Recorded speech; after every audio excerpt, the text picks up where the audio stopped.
reading from Canto 3, Chapter 20, verse number 29. Yeah. And it says,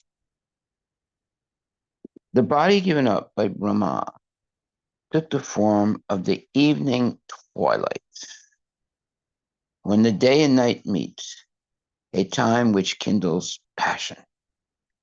The Asuras, who are passionate by nature, dominated as they are by the element of Rajas, took it for a damsel, whose lotus feet resounded with the tinkling of anklets, whose eyes were wide with intoxication, and whose hips were covered by fine cloth, over which shone a girdle.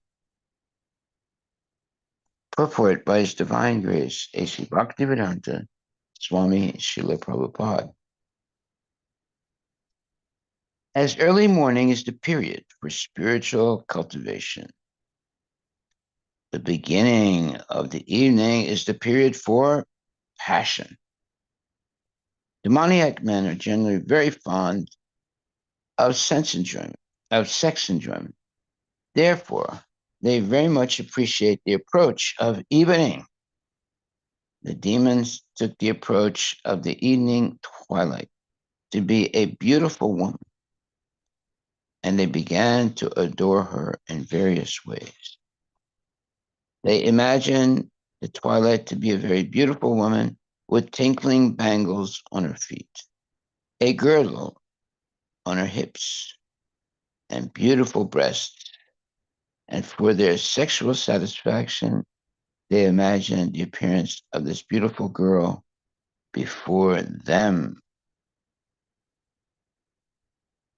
Okay, so this is the reality, unfortunate reality, of people who are still under the influence of Maya, the illusory energy. So it says, the body given up by Brahma took the form of the evening twilight. So whenever it says the body given up, it's the consciousness or the thoughts given up by Brahma took the form of the evening twilight, when the day and night meet, a time which kindles passion.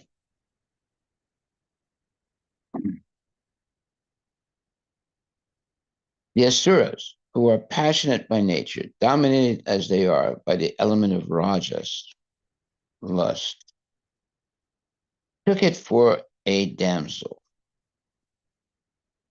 in other words, a woman, whose lotus feet resounded with the tinkling of anklets, whose eyes were wide with intoxication, and whose hips were covered with fine cloth, over which shone a girdle.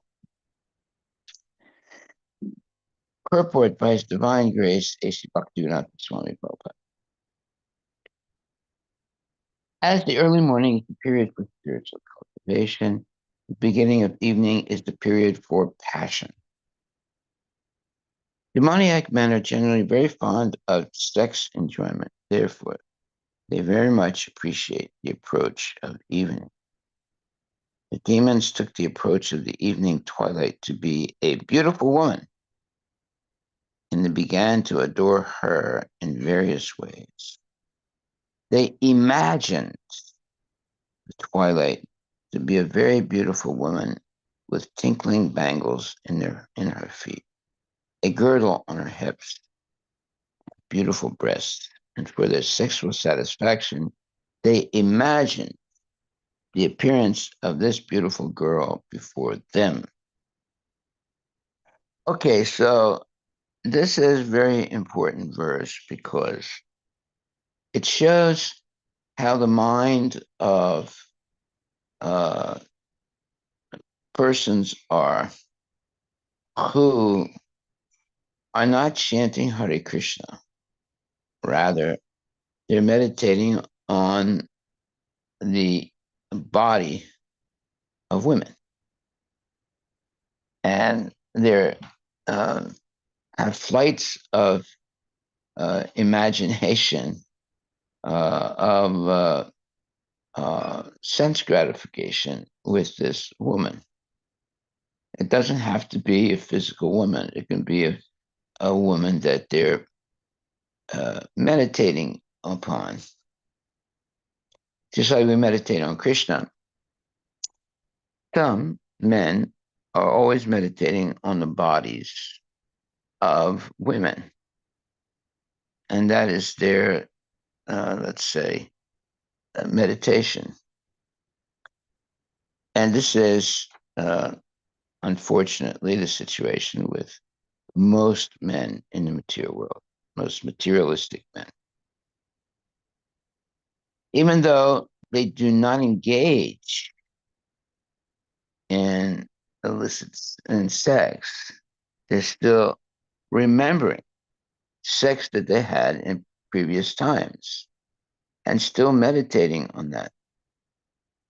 That means their mind is completely uh, filled with lust, and they can't stop thinking of these things. This is basically a sick mind that has nothing better to do than to meditate on the bodies of women that they have had sex with in the past.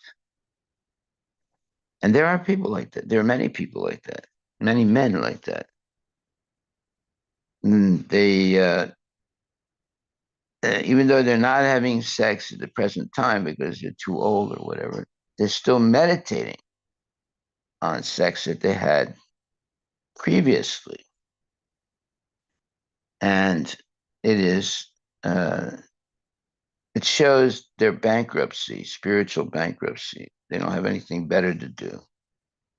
So if they're not actually, because they're too old, they're not actually having sex, they're meditating on the sex that they had previously. So there was this one lady called Mata Hari. So this lady was a very attractive lady, and she had very many men that were always meditating upon her. Instead of thinking of Krishna, they were thinking of this Mata Hari. And you want to look her up. She's a very famous woman in history. Uh, in the 1910, 1920. And she would dress herself up like a Indian uh, prostitute, and she would dance and more or less completely bewilder the mind of low class men. You got her? Mhm. What does it say? Who she is? Matahari was, Matahari. was a famous historical figure. Her real name was Margareta Gertruda Jell, and she was born on August 7th, 1876 in Netherlands. Yeah, she's from the Netherlands. Exactly. Yeah. Matahari gained fame as an exotic dancer and courtesan Courtesan means prostitute. in the early 20th century Europe. However, she is most well known for her activities during World War I, where she was accused of being a double agent for both Germany and France. She was arrested by the French authorities, tried for espionage, and executed by firing squad on October 15, 1917. Her life and mysterious persona have inspired numerous books, films, and other works of art. I'm a low class woman. Yeah. So she used to dress like a gopi. And of course, she was not a gopi. She was a low class courtesan. Courtesan means a prostitute. And she also did dangerous things like espionage. She was a double, what you would call it? Agent, What? double agent. Yeah, she was a double agent. She was uh, giving information both ways on the people that were at war between the Germans and the English. So, but she sort of mesmerized. That's a good word. Mesmerized. Look that word up. What does that mean? Mesmerized. It means that uh, they put a person in a state of uh,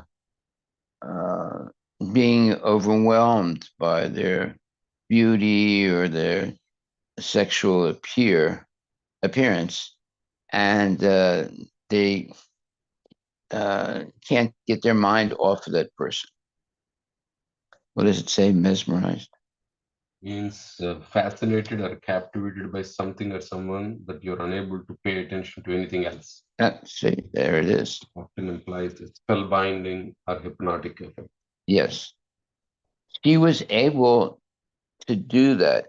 In other words, capture the minds of men, low class men, so that they could not get her out of their minds. And even after she died or she was killed, still men were fantasizing. Nice word there. Fantasizing. Look that word up.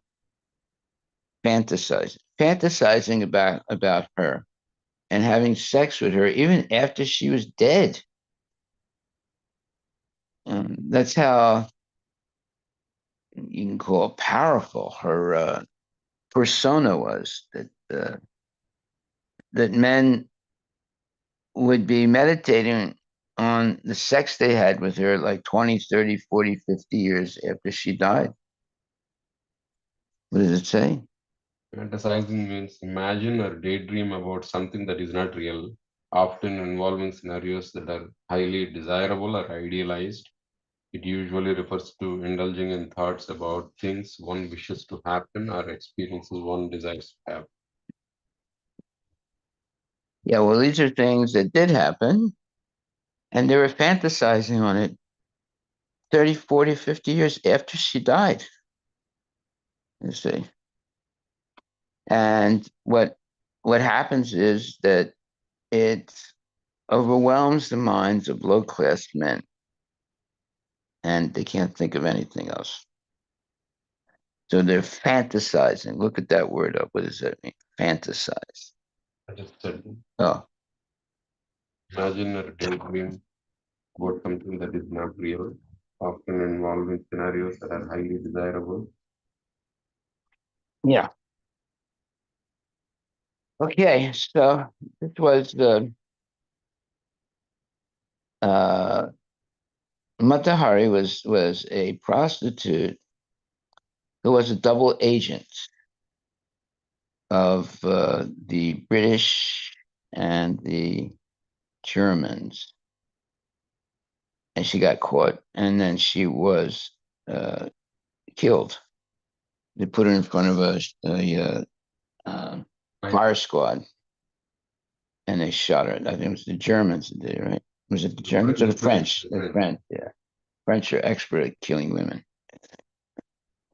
Anyway, but she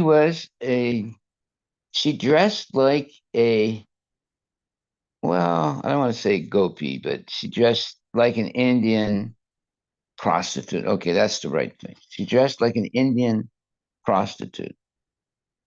And that's why they call it mata, meaning mother, Hari.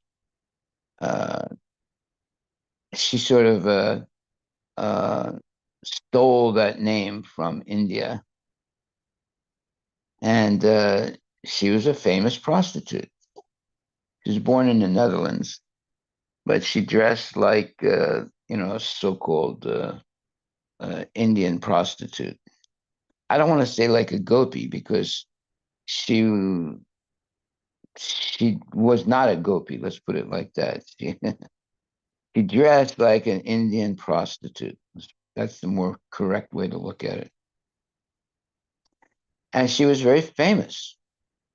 And she was a double agent spy, sometimes spying for the German and sometimes spying for the French or the British. No, sometimes spying for the British, sometimes spying for the French.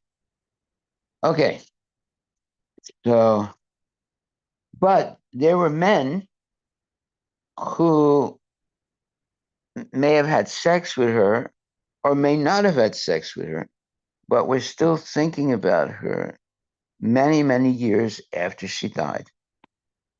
They couldn't get her out of their minds.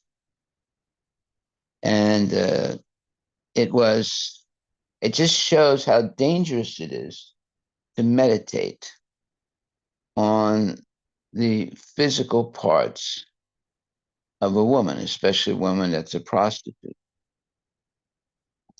Sometimes man can't forget those things, and especially if they've had illicit sex with such a prostitute. So this shows how uh, weak-minded men are. Instead of meditating on Krishna, they meditate on a fallen woman like Matahari. And she was a fallen woman. She was a double spy, and she got caught, and they put her in front of a firing squad and killed her. And the French did, right?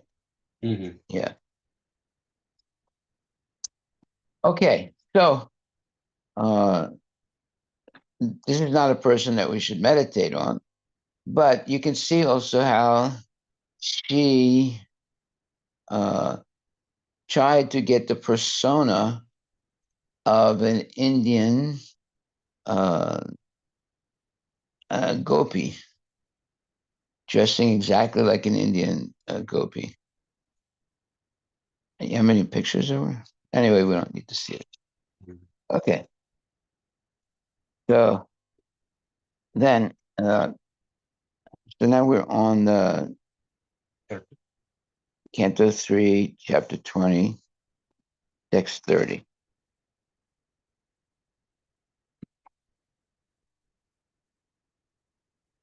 Okay, so it says,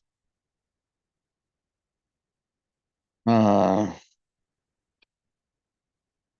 her breast projected upward because of their clinging to each other, and they were too contiguous to admit any intervening space. Contiguous means they're like almost like stuck together. She had a shapely nose and beautiful teeth. A lovely smile played on her lips, and she cast a sportful glance at the Asuras. Now, this is exactly what Asuras like. They like to see a woman like this, who's basically what you would call a courtesan. Look that word up, courtesan. Courtesan basically means a prostitute.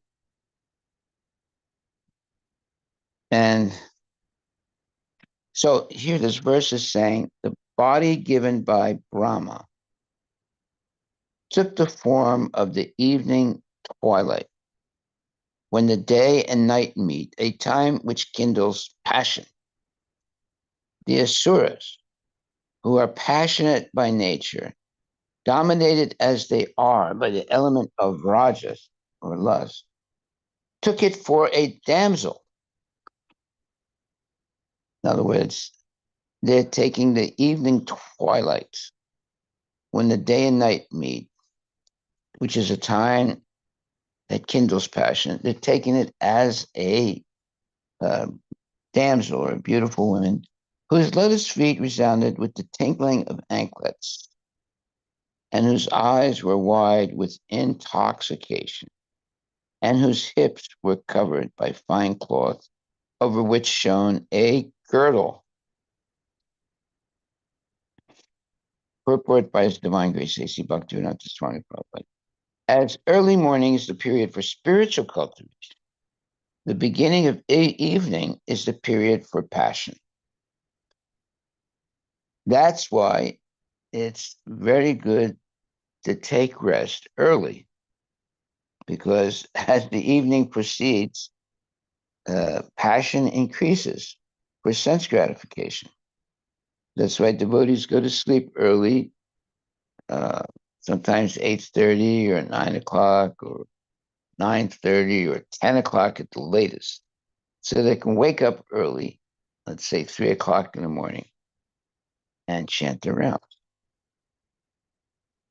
So, as early morning is a period for spiritual cultivation, the beginning of evening is the period for passion. Demoniac men are generally very fond of sex enjoyment. Therefore, they very much appreciate the approach of evening. The demons took the approach of the evening twilight to be a beautiful woman. So this is something they're fantasizing. What does it mean, fantasize? Daydream about something desire that they had. Right. They're focusing on some sense gratification they had previously. Uh, and the demons, they like the nighttime. Now, uh, let's take a place like New York City. In New York City, there are two types of people: the people that are living during the day and the people that are living at night. So, uh, the people that are living during the day, they're usually businessmen and so forth. And the people that live at night are really low class people. They go to nightclubs and they stay up till 4 or 5 o'clock in the morning. So when the the night people are ending their night around 4 or 5 o'clock in the morning, the day people are waking up to get ready to go to work. So you see, you have the night people and you have the day people. So uh, the uh, the passion or the lust begins to increase at night. That's why it says the body given by Brahma took the form of the evening twilight, when the day and night meet, a time which kindles passion.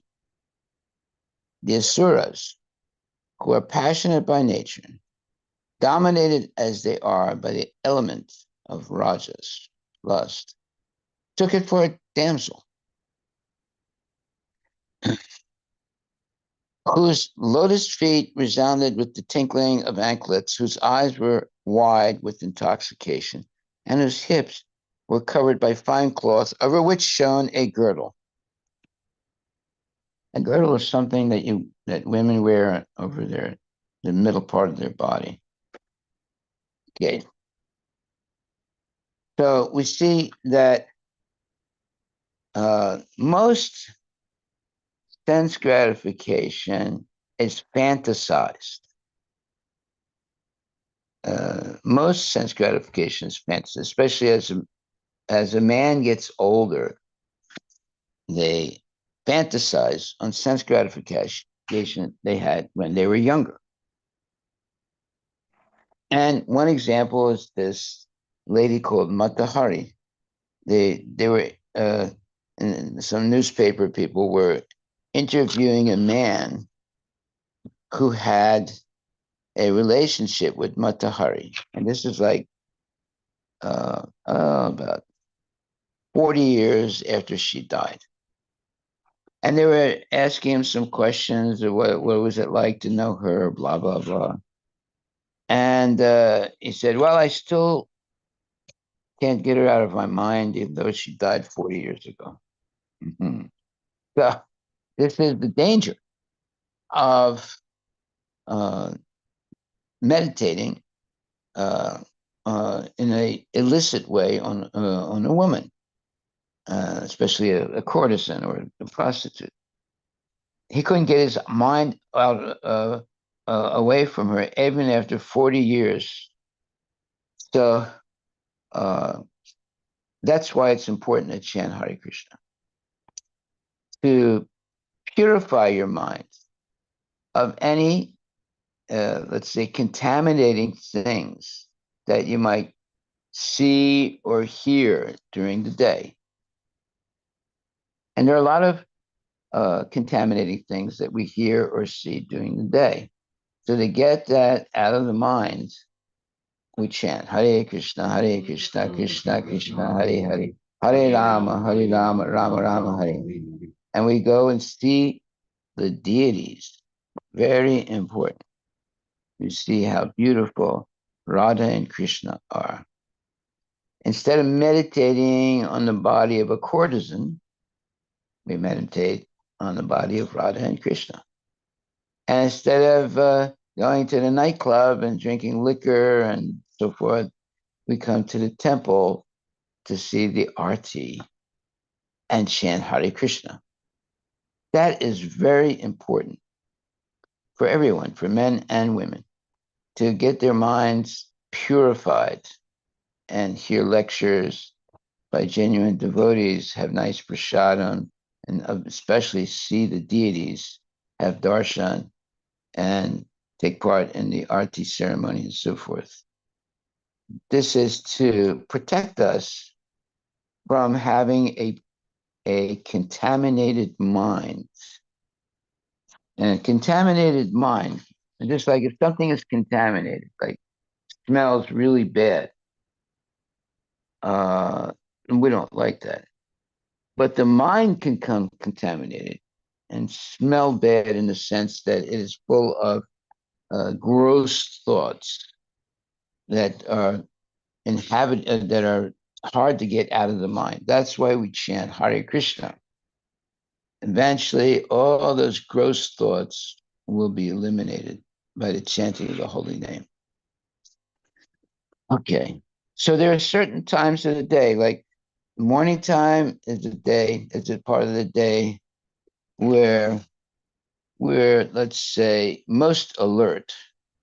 If you wake up 5 o'clock in the morning and you take a bath, and then you have this arti, and then this chanting Hare Krishna. Let's say you wake up 4 o'clock in the morning and begin to do all those things. And by 7, 8 o'clock, you're already, and you hear class and so forth, and you're all ready to read, to confront the material world. But now you've got your inoculation of Krishna consciousness. It's like you want to get an inoculation uh, of a liquid medicine in your arm, like that, against COVID, for example. Where every morning we get an inoculation against uh, against Maya by coming to the temple and going through the morning program, which includes a class, and then having nice prasadam. Now we're ready to go out into the material world without becoming contaminated. And we become purified. So, and then it's also important to take rest early, because the later you stay up, the more, let's say, chances are that you become contaminated, because that's when the demons come out. They come out at dusk and they hang around till the early morning. So early to bed, early to rise makes a person healthy, wealthy, and wise.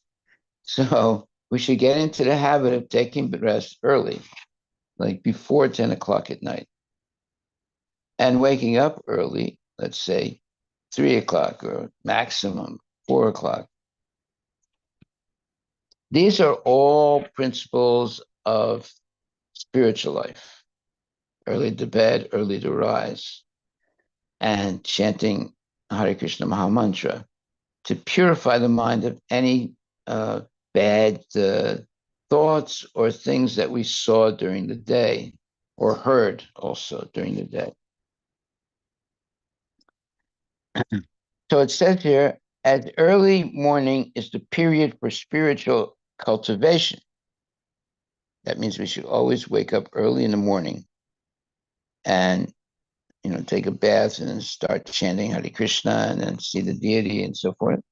As early morning is the period for spiritual cultivation. The beginning of evening is the period for passion, when lust begins to enter into the mind. Demoniac men are generally very fond of sex enjoyment. Therefore, they very much appreciate the approach of evening. The demons took the approach of the evening twilight to be a beautiful woman, and they began to adore her in various ways. They imagined the twilight to be a very beautiful woman with tinkling bangles on her feet, a girdle on her hips, and beautiful breasts. And for their sexual satisfaction, they imagined the appearance of this beautiful girl before them. So you can see how important it is not to meditate on the body of a woman or a man or a handsome man. So women might meditate on the body of a handsome man, and men might meditate on the body of a beautiful woman. If you want to meditate on something or someone, you should meditate on Radha and Krishna. And that's what we teach in the temple. Come and see, have darshan of Radha and Krishna. But low class men, just like one time we were driving in Paris, we were driving past a nightclub, and Prabhupada noticed that there was a long line of uh, older men waiting to get into the nightclub. And Prabhupada asked us, "What is this?" And we said, "Prabhupada, it's a nightclub." He said, "Just see. These old men." He said, "Oh no." He asked, "Well, how much does it cost to get in?" And we said, "It costs about $50." He said, "Just see. These men are all married, but they're paying $50 to go and see a naked woman when they can go home and see their naked wife for free."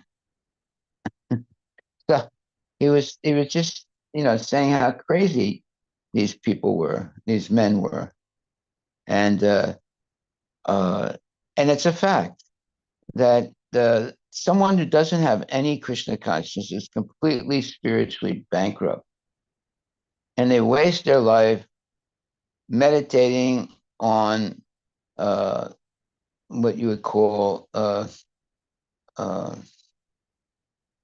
chewing the chewed. Look at that's a proverbial word. Chewing the chewed. They're meditating on something over and over and over again, and it's usually sex. And it's contaminated their mind. And although they do so many things, like they might be CEO of a company, or they might be a famous person, but all day long, while they're working, while they're doing anything, they're always thinking of this illicit sex. So that proves that it is possible to meditate on Krishna 24 hours a day. Why? Because there's people meditating 24 hours a day on sense gratification. Yeah. Its prologue, Maharaj says, chewing the chew. Already has been chewed, and if somebody wants to try it, let me see. What is the taste there? It is useless. Yeah, because it's already been chewed. Just like someone chews a bamboo stick, right? Well, in the beginning, you can get some taste out of it. But after a little while, there's no more taste. So they throw it away, but then somebody else picks it up and tries to chew it. You see, so it's chewing the chewed. So there is, uh, this whole idea of having sex. It's basically chewing the chewed, and it's the sign of a bankrupt mind. Yeah, go ahead. What do you have another question? Yeah. 5.30 says the same-sex life at home, chewing and going chewing. So the same-sex life at home is chewing and go to the naked club chewing. That's exactly what Prabhupada said. When we were driving past this nightclub in Paris, he saw a long line of old men trying to get into the nightclub, and he asked us, "Oh, what is that?" And we said, "It's a nightclub, Prabhupada." He said, "Prabhupada." He said, "Just see these old men. They have wife at home, but yet they're paying $50 or $100 to go and see the naked body of women in this club."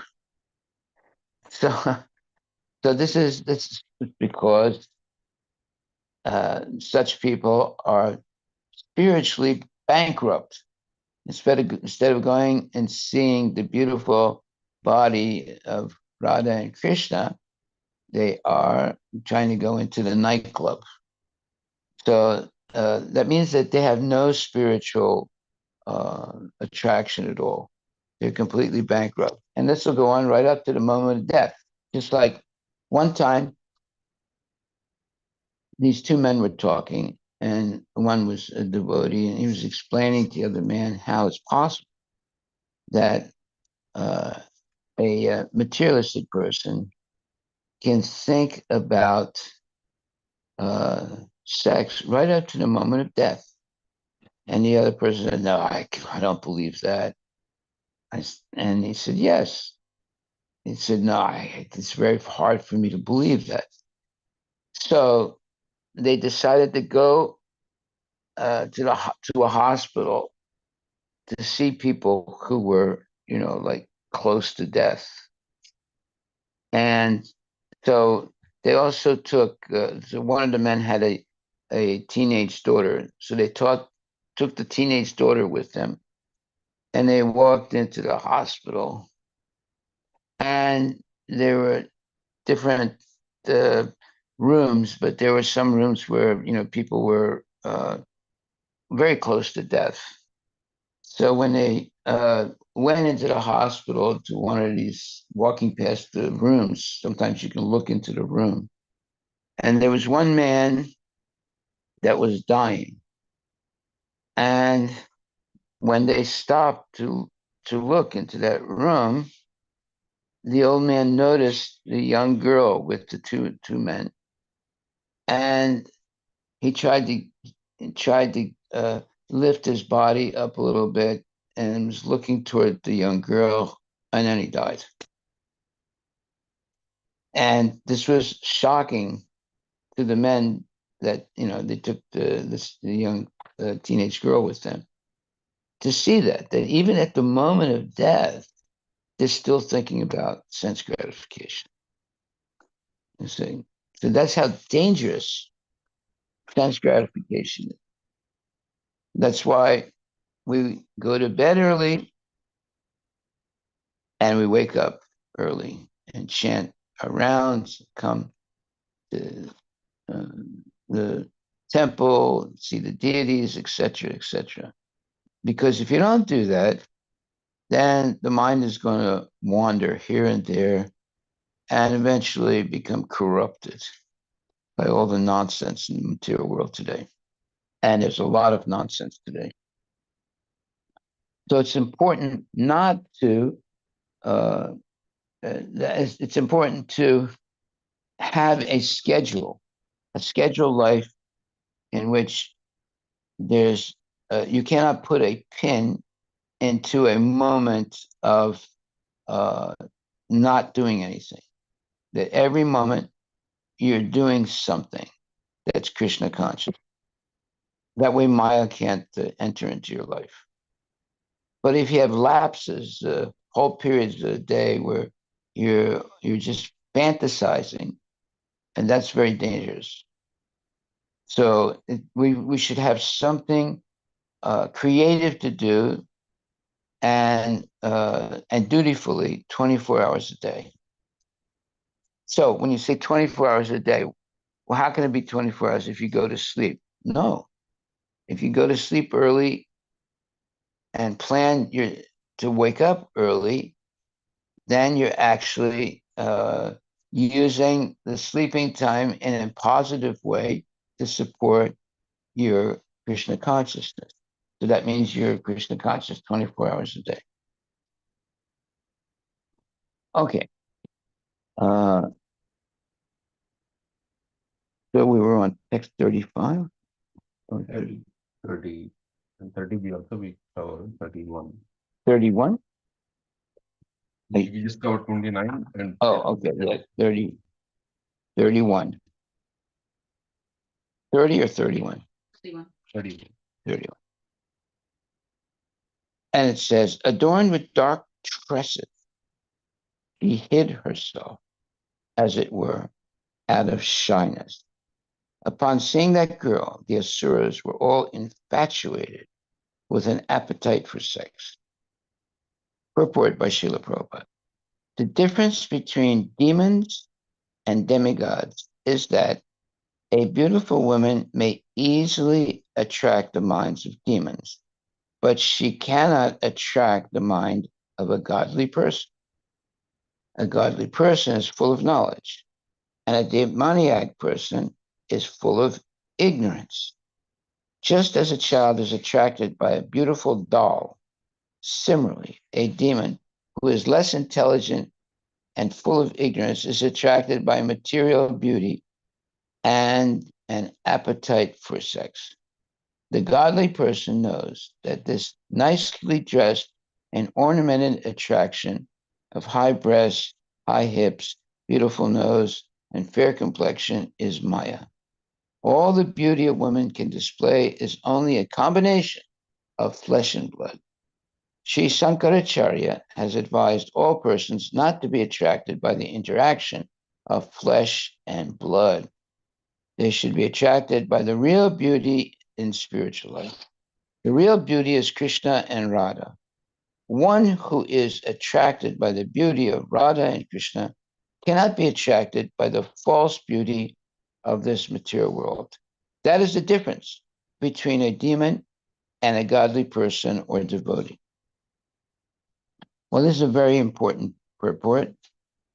It basically emphasizes the importance of having darshan of Radha and Krishna on a regular basis, so that one is attracted by the beauty of Radha and Krishna and not attracted by flesh and blood. uh, it's saying here one should be attracted by the real beauty in spiritual life. The real beauty is Krishna and Radha, or Radha and Krishna. One who is attracted by the beauty of Radha and Krishna cannot be attracted by the false beauty of this material world. That is the difference between a demon and a godly person or devotee. Yeah, so look, I mean, every day I'm looking at all these pictures here. Yeah, so many nice pictures of Krishna and Lord Chaitanya and so forth. So it's important that we only see things that are, well, only see different forms of Krishna. And there are many different forms. It comes as Varaha and sometimes as Matsya, Avatar, and so forth. So meditating on the different forms of Krishna, and they're all beautiful, is much better than meditating on the naked women or naked men, whatever. So this going naked, this is a thing that's become popular now. They have naked parties and things like that. It's very contaminating, very demoniac, actually. There was one devotee. He was a sannyasi, actually, and he had, I think he had a female disciple. She was a young girl. She was a teenager, and she became haunted by a ghost. And he did everything he could do to help her get free of the ghost. and chanting and giving her for a shot and everything. She was a young girl, she was a teenager, and nothing works. So then he decided maybe he should go take her to a ghost busting group. Look up ghost busting. There are groups of people are called ghostbusters, and you go to them, and they help you, uh, you know, get rid of a ghost. So he goes with this young girl. She was about, I don't know, about 14 years old. And what happened was that the Ghostbusters, they go through these very, very dramatic and very, what you would call, uh, well, let's say, very dramatic process of trying to get rid of ghosts. And it's very scary, actually. So what happened by the little girl the young girl that had was ghostly haunted. Uh, he took her to this ghost busting group, and it basically frightened the girl, and also it contaminated his mind by going there. And after that, he gradually lost his taste for Krishna consciousness, and he wasn't able to, help the girl. So this is what happens when you associate with demoniac people. Even the Ghostbusters, they're supposed to be people who get rid of the ghost, right? What does it say? What's a Ghostbuster?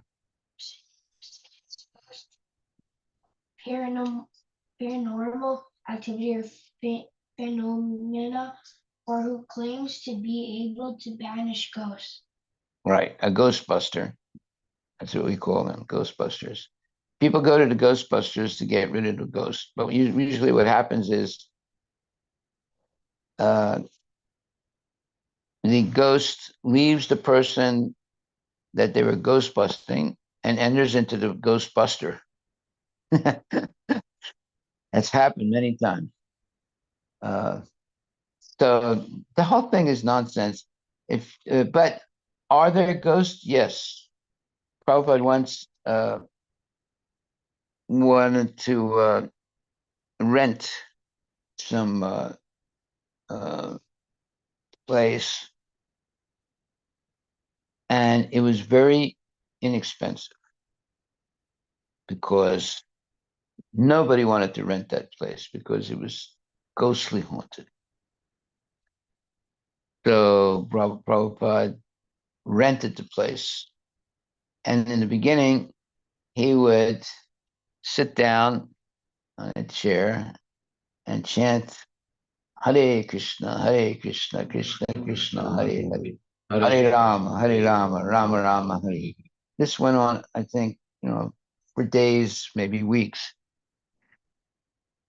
until all the ghosts left. And he saw some of these ghosts, but they eventually all left because they don't like to hear Hare Krishna, Hare Krishna, Krishna Krishna, Hare Hare, Hare Rama, Hare Rama, Rama Rama, Hare Hare. So Prabhupada was a ghostbuster. You know, he made the ghosts go somewhere else. So it is possible to become haunted by a ghost. That does happen sometimes.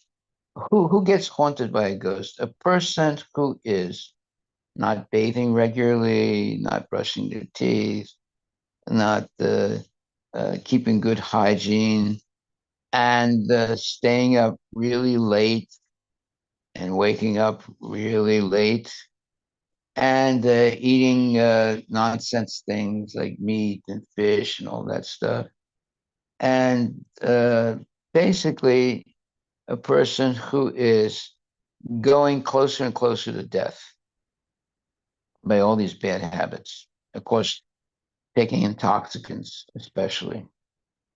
And this is what you see, uh, people who are highly intoxicated all the time, nowadays it's very severe drugs like fentanyl, where a person takes the fentanyl and then they can stay in one position like, oh, maybe 10 hours without moving, like with their, neck down or their their whole neck and body on their knees and things like that, or just standing, sort of crooked for hours and hours because they're completely overwhelmed by this drug called fentanyl.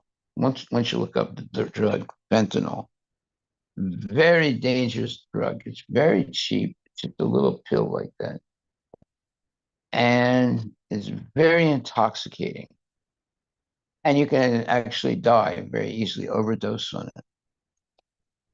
Fentanyl. You see it? Because it's very cheap, a lot of people buy it for getting intoxicated. What does it say? You got it? Yeah. What does it So say? it's a powerful synthetic opioid that's used medically for pain management, especially in patients with severe pain or those who are tolerant to other opioids. It's approximately 50 to 100 times more potent than morphine. Just imagine it. Due to its potency, fentanyl is also associated with high risk of overdose Yeah. and has been a significant factor in the opioids crisis, with many overdoses and deaths attributed to its misuse. Thousands of people every year die from fentanyl overdose because it's a little pill. And, you think, oh, it's just a little pill, but it's extremely dangerous. And a lot of people overdose on it. It can be found in prescription form or illegally manufactured, often mixed with other substances, making it particularly dangerous. Yeah, they mix fentanyl with other drugs, and that's even more dangerous. And now this is I mean, you can go and see downtown Seattle, you can go and see people that are drugged on fentanyl. And usually they're so drugged, they stay in one position for hours without moving. And it's usually a very difficult position that a normal person would not be able to maintain in that position for a very long time. But they're so drugged, they stay in a very strange position for hours and hours, because they're so drugged. And uh, it's very, very dangerous drug. A lot of people die because of it. Okay, so that's why in Krishna consciousness there's no meat eating, no gambling, no illicit sex, no intoxication, including coffee and tea. But that includes fentanyl, that includes marijuana, that includes cigarettes, that includes everything that's an intoxicant, because you will not be able to function normally by taking intoxicating things. And eventually, it affects your ability to perceive things and to do things. Some people say, oh no, marijuana has helped my life so much, it doesn't help your life, you know, and it ruins your life. And why don't you look that up? Because, so many kids nowadays smoke marijuana. But why? Because they say, well, it helps me to relax, or it gives me a nice buzz. Uh, so cool. But marijuana is a very dangerous drug. I want you to look that up. What can marijuana do to a person's brain? You have people that give lectures about, the benefits of marijuana. What does it say? It's a very dangerous drug.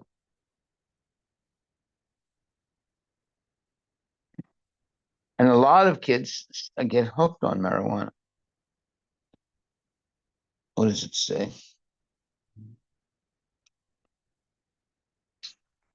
Marijuana or cannabis can have several Louder. Marijuana or cannabis can have several effects on the brain, both short-term and long-term. These effects can vary depending on factors such as the individual's age, frequency of use, and the amount consumed.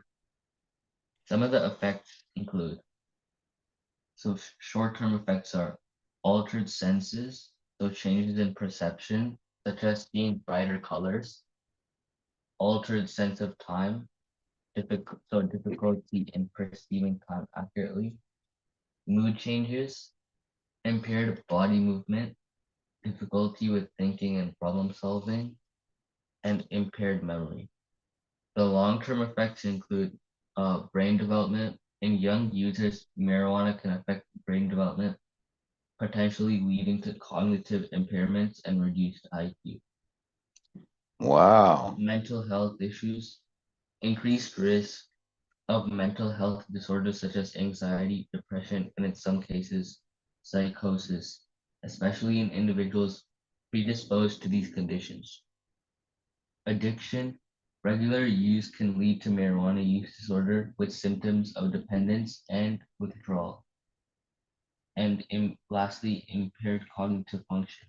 Long-term use can lead to persistent problems with memory, learning, and attention. The extent and severity of these effects can vary widely among individuals. Yeah, now you can meet people and say, "Oh, I smoke marijuana every day. It relaxes me." The dumbest thing in the world. It doesn't relax you. It makes you dumb, and stupid, and it makes you do crazy things, But yet, it's a big thing with you know. I mean, it's been a big thing for a long time now. Marijuana has been smoked since the beginning of time, but it became, let's say, a part of the low class culture of America in the 1960s, where people were really into smoking marijuana, and they still do today also. And it makes you dumb, stupid, idiot. It actually affects your mind and your ability to perceive things. But there are some people that smoke marijuana every day, and they claim, "Oh, it relaxes me. It's a good painkiller." And there are doctors that recommend marijuana for people who have pain.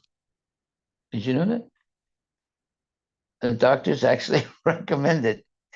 And well, okay, maybe it might dull. Why? Because it dulls your brain, so you might not feel the pain so much. However, it's a very dangerous drug, and it affects your ability to perceive things. Go ahead. So when people so people also ask like, what are the positive effects of marijuana on the brain? How does marijuana protect the brain? And yeah, the two questions I saw there were like, is marijuana a positive part? Because like they asked, what are the positive effects of marijuana on the brain? What does marijuana protect the brain? How does marijuana protect? How does it? I don't think it does. Protects? It says it protects neurons from oxidative stress and cell death. That's a bunch of nonsense. That's hype. Yeah. What are the positive effects of marijuana on the brain? It reduces your stress response. You can go to sleep. That also reduces your stress. You don't need marijuana. Reduce stress response and increase reward signaling. In what? Increase reward signaling. Reward signaling. I don't even understand what that means. All that is all nonsense. They just write anything. No, marijuana is a dangerous drug. You should never take it. It will ruin your ability to think clearly, and eventually it will destroy your ability to think. Please, we're unsure about how long the marijuana lasted, so I searched it up and it said more than 24 hours. The effect of it. Yeah. Yeah. And there are people, I know some people, they smoke marijuana every day. You know, they wake up early in the morning, they smoke a little bit of marijuana. Then they go to work and then they come home and they smoke marijuana. And then they lose their job because, you know, they can't function normally. You know, they just smoke marijuana. Okay. Then to earn a living, they start selling marijuana. So they're able to maintain their habit and at the same time make some money. The whole thing is miserable. It's horrible. It's ruining the United States. And in the United States, the government doesn't really stop it. Uh, and there's huge tons of marijuana coming into this country. And if the government wanted to, they could stop it. Like, for example, crazy Joe Biden has an open border. The southern border of the United States is open. Anybody can walk in the United States from Mexico, and no one will, you know, no one, you don't even know who they are because it's an open border. That's why millions of people have been walking across that border into the United States. Like for example, when you came to the United States, did you just walk in? No, it took you some time and money also, and there was, you know, you have to have a medical, a medical examination, and so many. You had to have a medical examination, right? Yeah, but now there's people just walk into the country, you know, from the southern border, and this is because crazy Joe Biden has just let that happen, and all kinds of people walk in, criminals walk in, drug addicts walk in, drugs drugs walk in, come in to the country very easily through the southern border. Okay, so if you smoke marijuana, you will become stupid. So if you want to be stupid, smoke marijuana. But if you don't want to be stupid, but you want to be smart, drink milk, especially ahimsa milk from our cows. Then you will be very smart. But if you want to be very stupid, just smoke marijuana, and in a very short time, you'll be one of the stupidest persons in this world. Okay, so let's see. I think we're out of time. All right. Are there any questions? Any question? Yes. So, Maharaj, you mentioned about meditating, taking a darshan of Radha Krishna regularly. Yeah. So, when we go like in the mind, what should be our thoughts? Usually, like by eyes, we are meditating on their form and their all the, you know, how they look beautiful. But what should we thinking in the mind? Is it like prayers? We should always offer prayers. Yes. Meditate on some kind. Yes. Yes. We should be offering prayers. Any specific prayer, Maharaj, you recommend? Well, I know one. It goes like this: Hare Krishna, Krishna Krishna, Hare Hare, Hare Rama, Rama Rama, Hare Hare. You never go wrong with that prayer. You don't have to have any special prayer. You just chant the Hare Krishna Maha Mantra. That's Maha Mantra, the great mantra for deliverance from ignorance. So, but if you want to chant other mantras, you know, you want to chant bhajans that glorify Radha and Krishna, you can. But you can also just chant Hare Krishna, and you're associating in two ways with the deities when you chant Hare Krishna. One way is you're looking at them. Right? The other way is that when you chant the name of the Lord is present. You know, you can be anywhere. You can be in a bus. You can be on top of a mountain. You can be hiking through the woods. As soon as you chant Hare Krishna, Krishna is with you. So we should always be chanting Hare Krishna, always thinking of Radha and Krishna, and going and to fortify our let's say uh, attachment to Radha and Krishna. We should generally, when we get a chance, go to the temple and see the beautiful deity. You know, or if you can't do that, uh, what's his name is sending out the darshan pictures of the deity of the day. You know, you can look at that every day and meditate on it. Okay. So any other questions? Yes. Um. About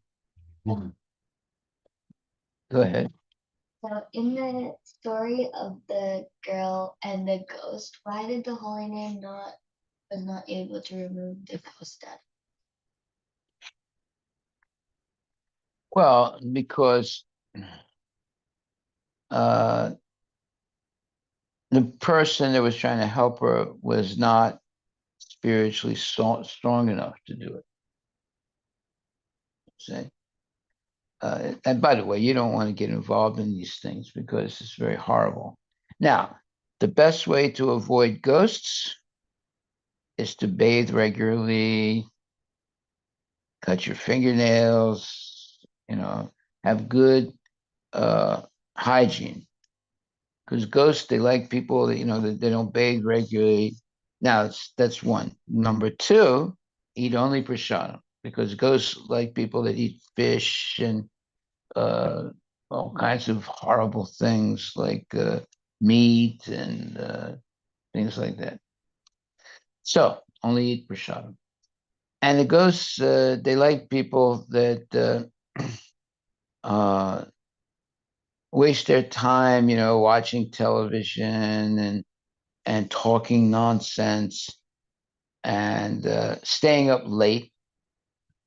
They really like those people that stay up late after 12 o'clock at night. That's when you get ghostly haunted. So all these, and then associating with bad people that are always using bad language and, eating horrible foods and things like that. So you have to avoid all those people. Then you won't be ghostly haunted. That's why, we highly suggest going to sleep early at night and then waking up early to chant your rounds. I see you see that. What is that? That's a ghost haunted animal. That was a human being who did a lot of nonsense. So they get not a ghost, but you get that type of body. That's a very sinful body to get. Crow, and they make that noise all day long. They're not chanting Hare Krishna. Yeah, so it's very important to have number one, good hygiene. People that don't have good hygiene, very easily they can get haunted by a ghost. Two, always go to bed early, wake up early, take a bath, and chant your rounds. Now you're really on the fast track, not only to go back to Godhead, but you become free of any ghostly haunting.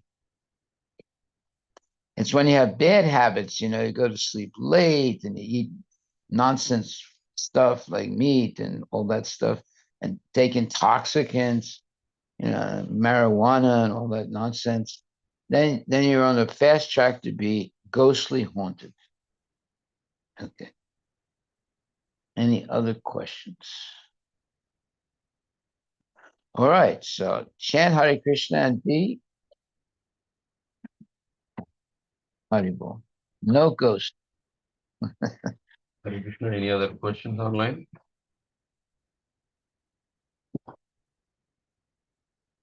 And look, there are really ghosts. It's not something made up. Prabhupada said so also. So you don't want to have anything to do with a ghost. The best way is to be physically clean and mentally clean. Yeah.